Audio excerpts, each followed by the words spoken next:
Hello. So, I thought I'd mark this momentous occasion with a video because let me get it.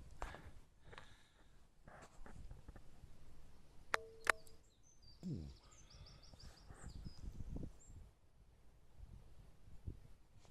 Too close. Anyway, yes, sorry about that. I have assembled the cannon more or less, and not sure if you can see those wheels. Let me get them. Oh, you're a good boy. And yeah,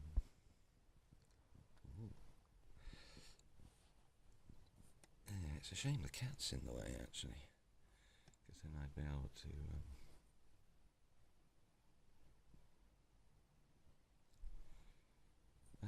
he's off.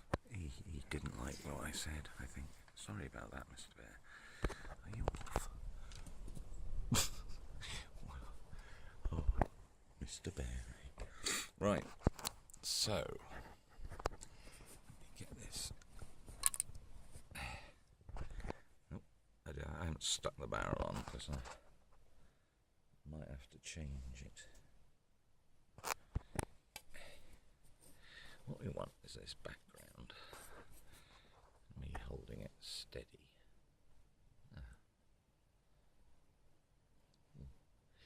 I mean, it's not perfect, and some of the spokes, which are kind of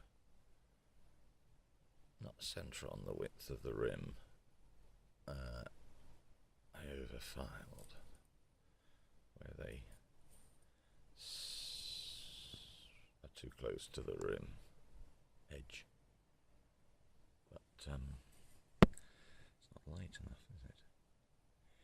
You can still see, where the spokes hit the hub and the rim is slight, but that's mainly where I put super glue in and had to refile it. I did it a number of times.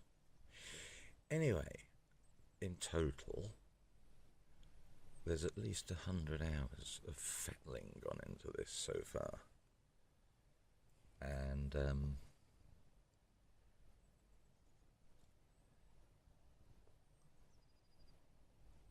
the trouble is they are such good-looking cannons that Perry do. Let's stick that back on. That it's sort of almost worth it at the end. All the fettling to get it looking clean and neat and the right, not bigger on one side of the mould sort of thing. You get a bit of a discrepancy, or the edges of the mould are swelling or wear or something, I don't know. But now then, I've got a couple of questions. And it came up before actually. I was thinking it's 15 spokes, but it's not, of course. It's 14, as a subscriber most kindly pointed out. Mark, I think it was. No. Chap with a really cool name. Anyway, he noticed that it's actually 14 spokes, of course, on these. But now, if we look at the numbers of spokes,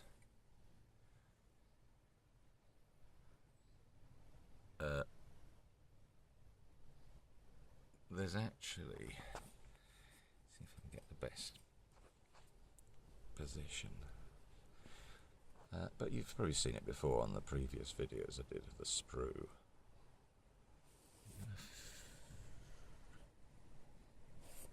and white background is better. That's it. Now then, what you can see is 14 spokes. Now, there's supposed to be a central cross formed by the spokes, or so you can see there is no central cross which divides up the wheel into quarters neatly. It's off in order for them to fit their 14 spokes in.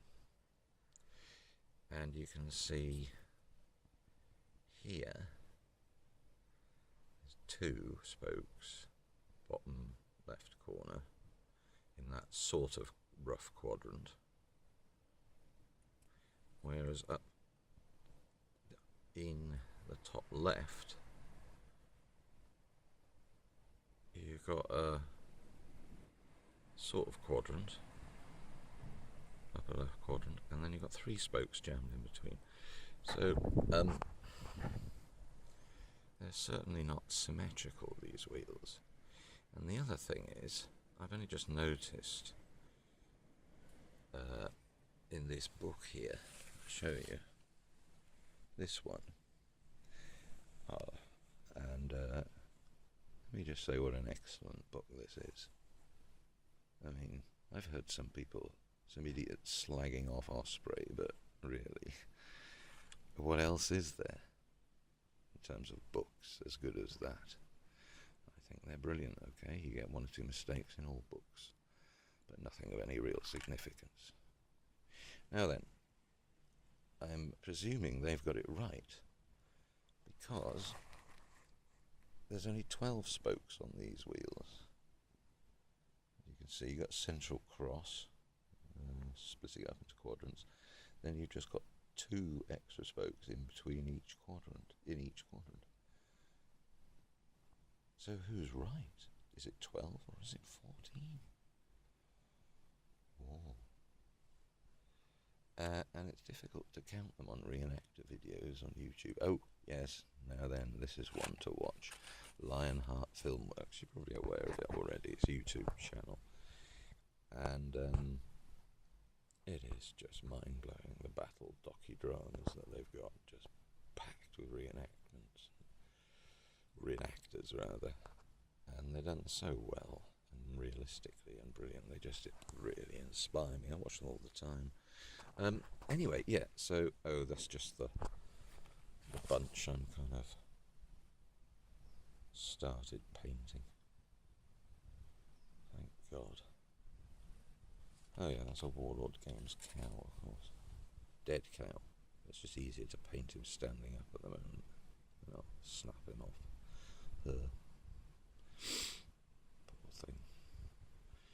And, yeah. I don't normally do so many figures at once, but there's a gun crew and loads of infantry there. And a nun, of course, somewhere. Where's the nun gone? It's down here.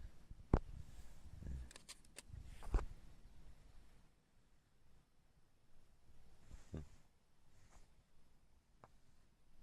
Great figures. Oh, and that's Steve Barber models. I love that pose. It's so...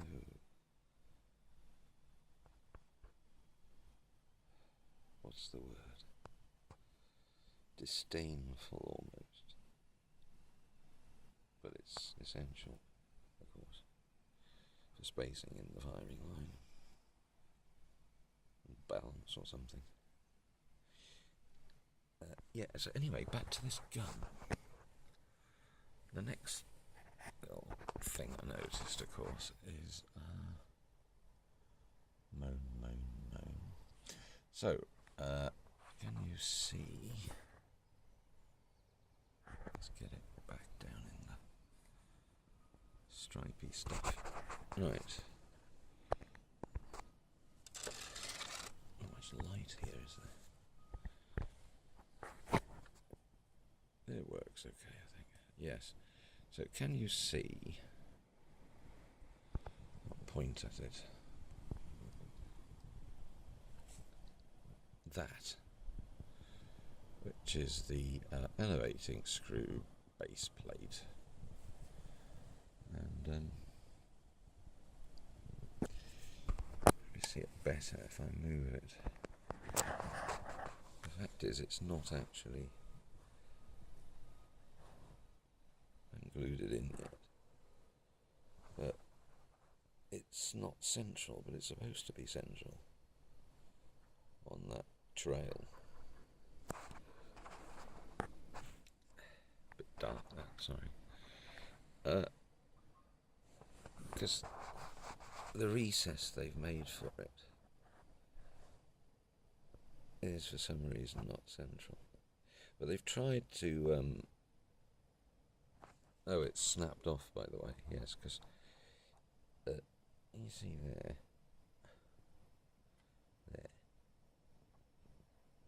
that's it, it's snapped off the actual elevating screw, because I had to file it to get it round rather than rectangular, and anyway, I'll have to glue that on some point, but I'm going to have to,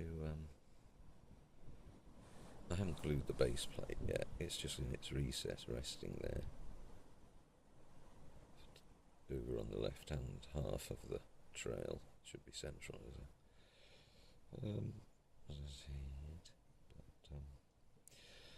So I'll just remove that again and then cut out the locating protrusion which goes into that slot. I'll have to cut that off the base plate and fill the hole that they've left in the wrong place for it, and then just stick the base plate without the lug, or whatever they call it, locating bit, so at least it'll be central. Yeah, so I did that bit, sort of. I did the end ring, but I think it needs some kind of wooden inner donut-shaped toroidal annular ring. I think it might be. There might be a wooden circular, so it reduces the wear on the iron. Or I don't know, it's more tight fit on the trailer hook on the limb, but yeah, I still need to. You can see round off these handles, and oh god, there's so much work in these things. But the annoying thing is they're the best looking cannon at this scale that I've seen.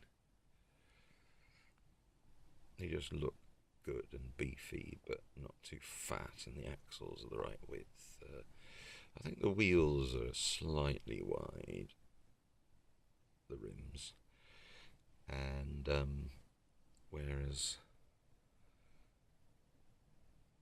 the depth of the rims, the thickness of the rims, is by the same amount too thin. Still, I like this because they just look very elegant, especially this rifle, ordnance rifle. It's got to be the best looking gun ever made, doesn't it? Look at it, it's so sleek and elegant and beautiful and deadly. Oh yeah, because I'm not sure, does anyone know that in the Battle of Franklin you had the 6th Ohio Union gun battery, of course, in the bit that I'm doing, the sector, the sort of eastern flank, I think, with Adams, eastern flank stroke up to Columbia Pike, in between that probably, avoiding the orange Osage hedges, Adams Brigade. So Oh, sorry, no, forget about that. But that's the location Adams came in, died. But yeah, that's the question. Anyone know about the Battle of Franklin in that kind of detail, or what actual gun type did the 6th Ohio have? I'm just doing 2 guns that were next to each other near where Adams died. I'm just wondering, did they have parrots? Or did they have these? So I happen to leave the gun barrel loose, but I'll just put some black tack underneath. I've done a little dish on the trail beneath the barrel. You can just see a sort of maybe slight dish. Oh yeah, there you go. They did have a little dimple, just to help. It's probably just to help when they tied the gun down for transport or something, stop the gun bouncing, pivoting on its trunnions. Yeah, those trunnions take a long time to do neatly. They're still not perfect. When they're all black, they won't be so visible. So this is my second Perry hard plastic gun, and it's taken so much time. It's still not perfect, you know, but I can't be arsed doing any more on the actual wheels. It's just a killer. But then, when you've finished it, you've got such a excellent looking, powerful gun. And it's the right sort of height, wheel diameter. And gorgeous. It is, really. But there's still, I've got to do those rope prolong hooks. There's still stuff to do on it. But that's good looking. I think I've got the right incline on the wheels just about. See if I can front on view. There's that thing. Yeah, it's not bad. And then I've got to be parallel. Seems okay. Oh God, why do these guns, metals, take a fraction of the time with filing and fetting? The wheels do take long. You get 5 hours a wheel or something, maybe 10, but not this kind of 40 hours a wheel. But it's got to be nice and perfect, because cameras will pick it up otherwise.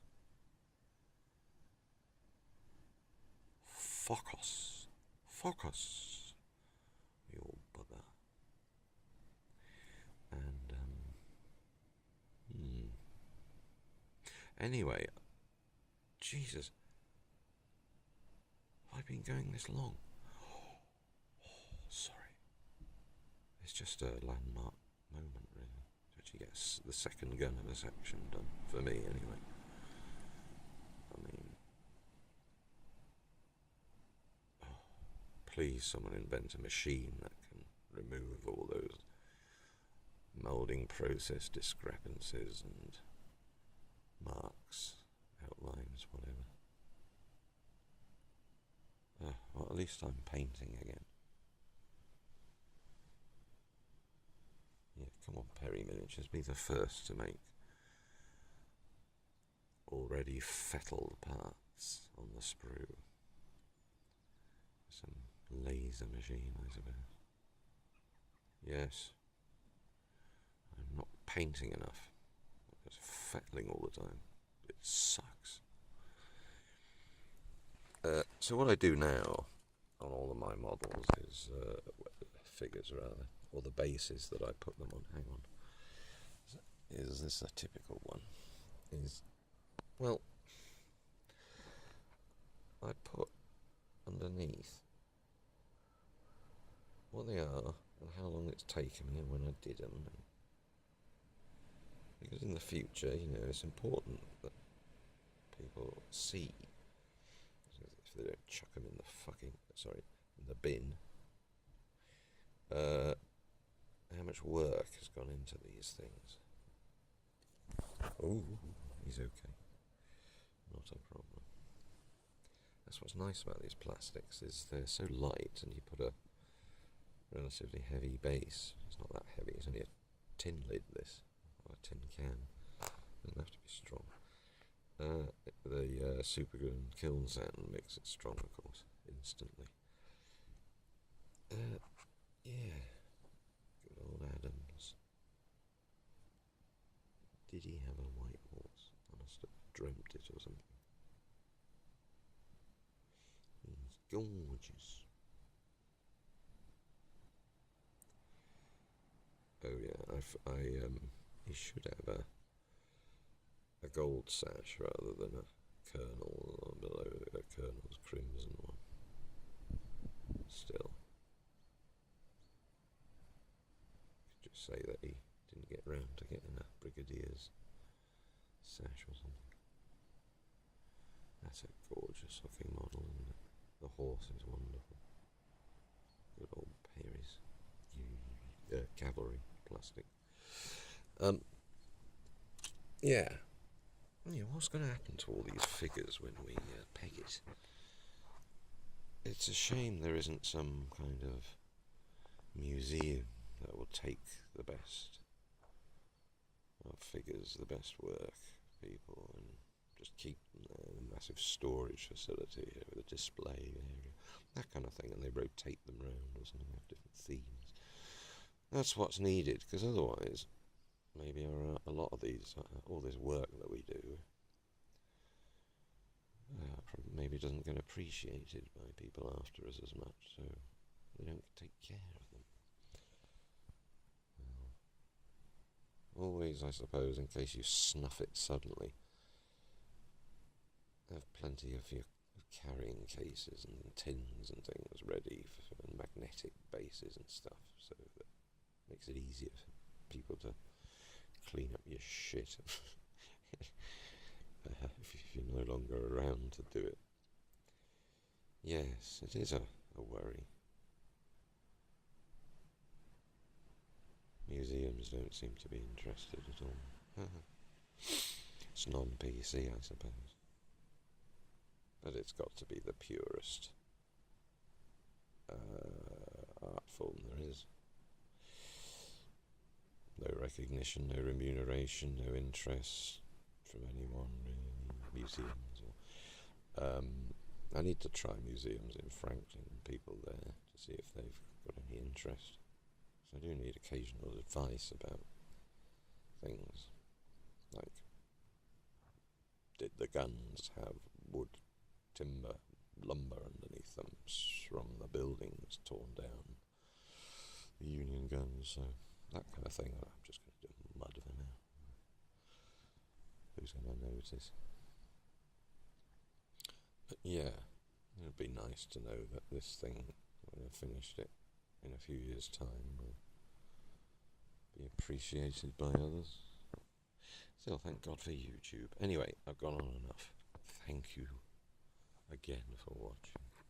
It's a nice day, and the cat's gone out.